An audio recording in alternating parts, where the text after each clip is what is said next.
跑龙套，娱乐圈那么大，遇不到哪个人的。那你应该能理解我的意思。我只是没想。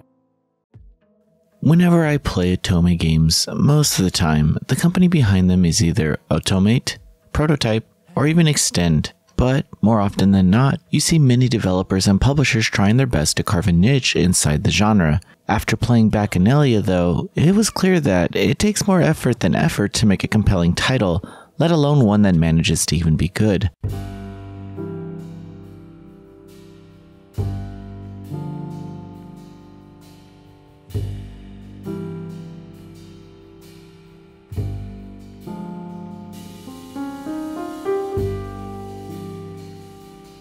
Bacchanalia begins its story by introducing you to Huang Ping, a young girl who just graduated from college. All of a sudden, her mother falls ill due to overwork, and thus she begins to scramble for ways to pay her mother's treatment. Her solution? Join the entertainment industry to earn a little extra money on the side. However, much to her dismay, even after landing a job, she is constantly bullied by the people around her. One such antagonist immediately makes an appearance, named Maya, a snob idol who has garnered tons of fans and uses her connections to prevent Hua Ping from getting any work. However, when all hope is lost, she is suddenly transported to a magical place known as the Theater, where one can have any wish granted so long as they complete their tasks. In doing so, she meets a ton of new faces, from the young idol she met on a TV station to the CEO of one of the most prestigious entertainment companies. Still, I'm gonna rip off the band-aid and say that their introductions are not good. Mostly, they're placed as coincidental meetings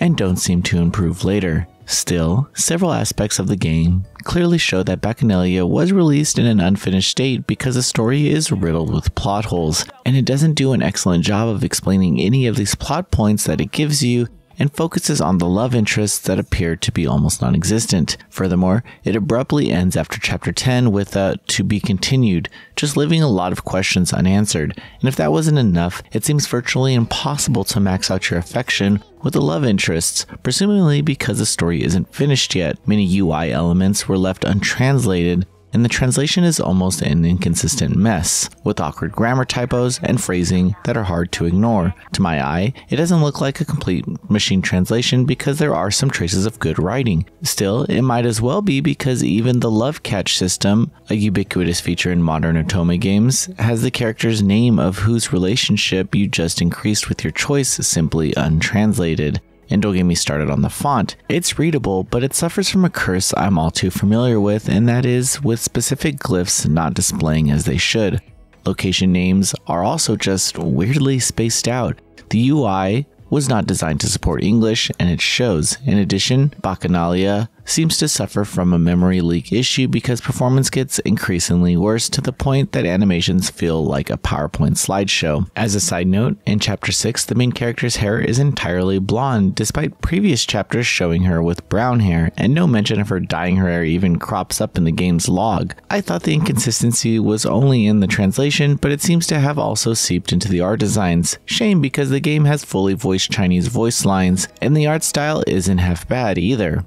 Bacchanalia seems to be an Otome game that would fit all the check marks of what you'd expect from the genre, and while it is available for relatively a low cost of entry, that doesn't excuse the fact that it is severely unfinished, from its awkward, inconsistent translation to even the plot having more holes than Swiss cheese. This title should have been released in early access, and I hope the developers are true to their word with their promise of fixing it all in the coming months. Noisy Pixel is giving Bacchanalia a 4 out of 10. Thanks for watching. Please read the full review at noisypixel.net. Noisy Pixel is run by a group of gamers who work hard to deliver news, reviews, previews, and more. Please subscribe to keep up with all our future content.